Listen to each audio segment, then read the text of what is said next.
Amanda Janssen-Egan, VP of Media and Digital at Jigsaw. Welcome to the first episode of our micro podcast, 6 Degrees of Jigsaw, where we connect the dots between the people we know well, the ideas we share, and the innovation we inspire. Today, I'm happy to talk to Cory Ampe, who is not only a former employee of Jigsaw, a former client of Jigsaw, a current collaboration partner of Jigsaw, but also a very good friend. Welcome, Cory. Thanks for having me. I'm happy to be here. Today, we'll be discussing content marketing challenges in today's digital ecosystem. What makes Cory especially relevant to this conversation today is her vast experience in our industry. She's worn many hats, from content marketing director to C-level marketing roles to PR executive. She's now the owner of Campe+Co, where among other things, she specializes in content strategy. And she's a remarkable brand storyteller. Thank you for joining us today. I'm glad to be here. Hopefully I can live up to all of that. I think I already said thank you, but I just am so thankful for you. Same. So content strategy is table stakes these days for brands, but there's so much content out there. How can brands ensure that they stay relevant and stand out in a saturated market? The first thing is that they have to be there, because I've had brands and business leaders come to me and just say, why bother?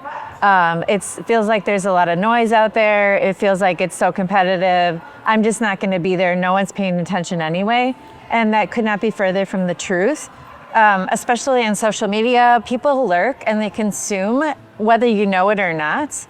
And despite that, there's also a validation that happens, right? So if someone's in the consideration process to support your nonprofit, buy something from you, patronize your law firm or your hospital, they might not be engaging with you in a real tactile or tangible way, but they probably are just checking you out to make sure that you're active, you're engaged, you know what's going on in the world, you have a point of view, you have an opinion, or just kind of a presence. And so if you're not there, you're going to be overlooked. So you have to be there. I think that's a really good point. And one other thing that I would add to that is that at Jigsaw, we really feel that your content should reflect your brand's purpose, because not only does that inspire people and, current employees, it shows your values as a company, and people can connect with that on a deeper level if they share those same values. Yeah, and it doesn't even have to be that overt. If you have taken the time and done your homework and you have your brand strategy and your positioning mapped out, all of your content needs to pay that off. And you don't have to say in every single blog post and every single web page your brand purpose, but everything you build needs to justify and be an expression of that brand purpose. That's how you achieve goals. That's how you convey your point of view. That's how you get people to rally behind you. Couldn't have said it better. So let's talk about the elephant that is in every room these days, AI. Do you think it's possible for agencies to balance AI and human creativity and still maintain authentic? And do you see AI as a threat or an opportunity for marketers? I see it as both. It's also changing at light speed. So what I'm saying in this very moment, I might have a different opinion 2 weeks from now or 2 months from now. I think AI is an incredible, powerful tool that helps us be more efficient. It helps us check our work. It helps us brainstorm. But it doesn't replace, at least right now, it doesn't replace human creativity and human curiosity.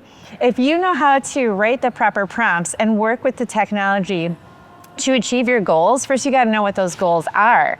But use your curiosity and your human instincts to really push it to the max. Don't just write one prompt and then cut and paste and off you go.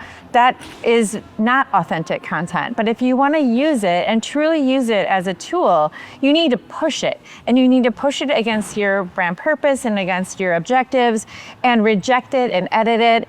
It's not doing your job for you. Again, at least not right now. So it definitely saves me a lot of time. I see a lot of creatives in the industry trying to get their heads around it, get their hearts around it, and still feel like they have their own personal purpose in our industry. And if they're using it, they might feel like they can't admit that they're using it. And I laugh a little bit because it really is a conundrum that a lot of content creators and marketers and advertisers are in right now. I think we need to lean in and own up and share with each other what AI helps us accomplish, but also the challenges that we are sharing and the need for the humans to work with this tool to get the best product. I think you said it right when you said it was a tool, because it is just one tool. And I think that the minute that we rely on AI to create content for us alone is the minute we fail as marketers. Because that authenticity is so important, we can't lose that authenticity. We can't lose that human touch that makes content great and resonates with people. We still need to have humans involved in that creation process. I use AI a lot, but it doesn't write me the copy that goes on a billboard, and it doesn't write me the brand strategy. Right. It's almost like a team that's supporting me. Not that I'm replacing humans with it, but it does make me more efficient. But I very often write a prompt and then I get an answer and I say, no, that's not right. I need it to be more like this. And it really sharpens your skills and kind of teaches you how to get to the heart of what you're trying to say. In some ways, it's having a reciprocal training on me as a communicator to really, focus on what's important, surface new ideas, be extra curious. You can get an answer from AI, read the answer, and then it might prompt another question that you have. Don't be afraid to ask all of those questions, because it needs humans to ask the questions. Think about yourself as a curiosity seeker is really the way I think to use and leverage AI. One thing that I would also probably add is that some clients have AI policies and some clients are against AI, no AI whatsoever. So I think it's really important to be transparent on how it's being used and to adhere to those policies, because this industry is all about relationships, right? And you want to maintain those relationships and keep them great. Yeah, and it's also an opportunity to teach sometimes. I've definitely learned that some of my clients who are a little hesitant about AI is because they don't understand it. And I've sat them down and I've kind of showed them, this is how it works and this is what they can do. And their eyes are open, bug out of their heads, and they're so excited about the potential. So because it's moving so fast, people are rapidly adopting it, but there still are a lot of people who aren't really sure how to work it into their businesses. Not just for creativity, for all sorts of things, operational purposes and process. So sometimes it's just in that transparency, you can actually kind of show them ways that they can gain efficiencies and benefit from it. But you do have to stress that we still have value in creativity and the value that you bring. Well, right, because AI can definitely help brainstorm, but it doesn't necessarily understand our client's brand voice and the things that we know that are important to our clients' target audiences. Or sometimes it helps me brainstorm because it gives me 20 really bad ideas. And I'll kind of chuckle like, oh man, but in that revelation, I come up with the good idea. So what is the source for this? You're right, yes, it happens a lot. So with the rise of influencers and UGC content, anybody can be a content creator or a content producer. How do brands get it right? Brands have to first and foremost have their strategy figured out, have that documented, and very thoroughly coach and vet the creators. You cannot just hire someone and say, here, pitch my car I'm selling or the candy bar I'm selling with no getting them up to speed. Make sure that they are absolutely vested in your brand objectives. This can be difficult. I've seen content creators mispronounce brand names and they're shocked as to why they have to remake the content again. That's a fall down on the part of the person managing the process, the advertiser, the marketer. Make sure that person really truly understands that they are your ambassador and that they do a good job. You also have to give them the freedom to have their own voice, because that's why you hired them in the first place, right? We're tapping into their clout. I don't think that's ever going to go away. Content creators, UGC, that's evolving. We don't always need like a giant celebrity, right? But the premise is always going to be the same. We are easily influenced by people that we look up to, that we respect, who we admire. In some way, shape, or form, that's probably always going to exist. So we have to find that balance between setting those people up to succeed as our ambassadors, but also giving them their own flexibility and freedom to be who they are. If they are stilted robots just reciting a creative brief, no one's gonna buy that. People can sniff out fake pretty fast, so. Right, I think you said something about authenticity and letting these creators use their own authentic voice. And I think that's so important because they know what their followers like, they know what their followers are interested in. And I think sometimes as marketers, that might be hard to let go of, but it's so important to let them use their own voice. It's a little bit like commissioning an artist for a piece of artwork. Yes. You don't want to say, hey, I love your paintings, can you paint me a work of art? And then sit over their shoulder and dictate every single brushstroke and every single color. The product isn't going to be their work, but you do want to maybe give them some direction. You know, I need it to be a certain size, or I'd love an outdoor setting.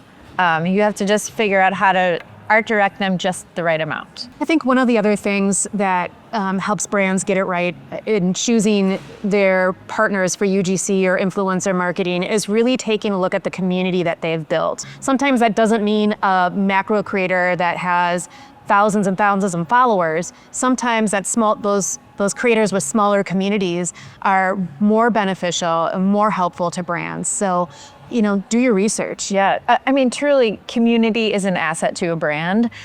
If you can construct a community and nurture it, and it's real, and people are genuine, and they care about the other members in that community, and that can manifest in lots of different ways, that is gold. And you can do that on a really teeny tiny level, you can do that on a really big level, but you have to understand who those people are and what they need and what they need from you.